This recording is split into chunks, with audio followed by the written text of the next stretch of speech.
Hello, my name is Latoya Walker, and today I'm going to be speaking on saving money is essential. Saving money is very necessary for present time and future.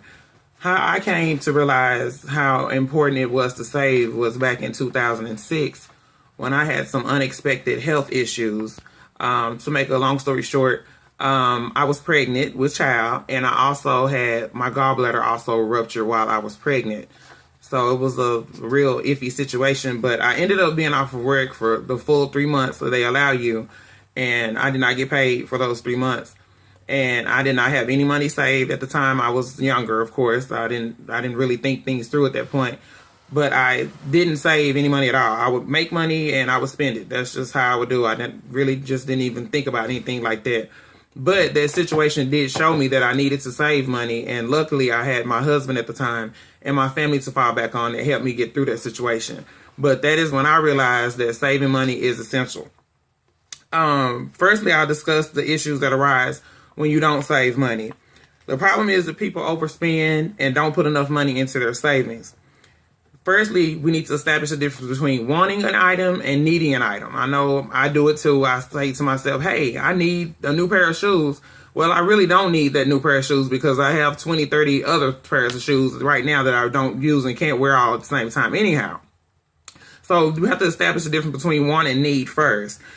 After that, when you find out what you need or what you want, you just have to stop all the unnecessary spending. Like, for instance, shopping for clothes, like I said, just shoes, accessories, all of that, impulse buying, going to the store, saying you're going to buy one item and you come out with 5 other items on top of the one item. So you come out with a total of 6 items. That's impulse buying. You have to cut that out. You have to be conscious of that.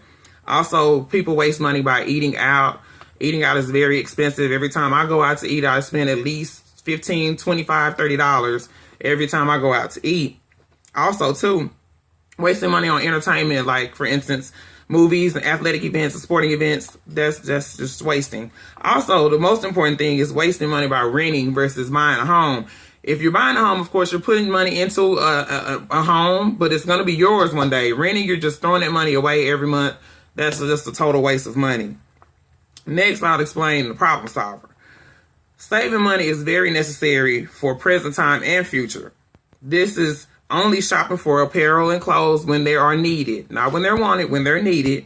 Also, stop eating out by shopping for groceries and cooking at home, and that can actually be a win-win situation because cooking at home, it actually gives you time to bond with your family too, so that'll be a good thing. Also, choose entertainment options that are less expensive. For instance, instead of going to a professional football game or basketball game, you can go locally to your local high school or your local college and view that, and that's way cheaper than going to a professional event. Also, go to matinee movies versus primetime, because on matinee movies, on matinee movies, they're actually cheaper than they are primetime. So that'll be, of course, a better option too. Also, too, if you don't necessarily have to see the movie right then, you can watch it, wait until it comes out on DVD and watch it at home personally. And that'll be another family moment too. Attempt to also purchase the DVD or renting it, of course. Either one is better. As long as you're not going to the movies and spending $100 for a couple. That's just throwing a whole lot of money. Also, too, set up a personal savings account and try not to use the money unless you absolutely positively have to. I know that's hard, but you have to you have to get some kind of control over yourself to make yourself stay with that in order to save money. Next up, I'll discuss the perks of saving money. Ally Bank website shows that saving money increases happiness in one's life. In today's society, there's a lot of things that are going on that makes people not happy.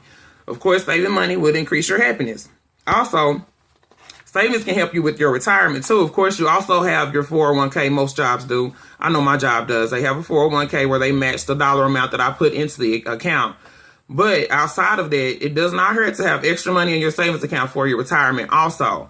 That way, of course, you don't have to worry about any issues. A 401k could just cover your bills, and you could just use the money you saved up to travel or shop or whatever you want to do at that point in life. Also, too, the Transamerica Center for Retirement Studies and Global Coalition of Aging says that 59% of Americans dream of traveling during retirement. So, of course, that's also another plus because you'll be able to travel. And you can, at the same time, you don't have to worry about your bills at home because everything is taken care of. So you have your 401k and you also have your savings account on top of that. So you'll be good. And also, saving money comes in handy too when emergencies arise. Like I said, my situation was when I came to know how important saving money was. So that's all. Like I said, another good thing about it. Also, too, not just medical emergencies. It could be your car. It could be your house. It could be your family. Like my family had to help me. It could be that it helps you with all emergencies. That's the reason I said you just don't need to go into your savings for anything else other than emergencies. So today is my hope that you have decided to change your spending habits. It is wise to save money for increased happiness, retirement, and for unknown emergencies.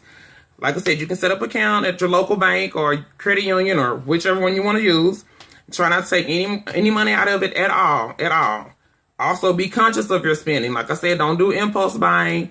Be very conscious of what you're spending and what you're needing and what you're wanting. And also try and put back at least $20 out of each pay cycle. Me, for instance, I get paid two times a month. So I actually try to put back at least like $100 because it'll be like $50 a week. So just depending on what your pay rate is, just try and put something back because at the end of the day, it's going to work out in the end and you'll have that savings to fall back on. So it's my hope that you have learned something today and I appreciate your time. Thank you.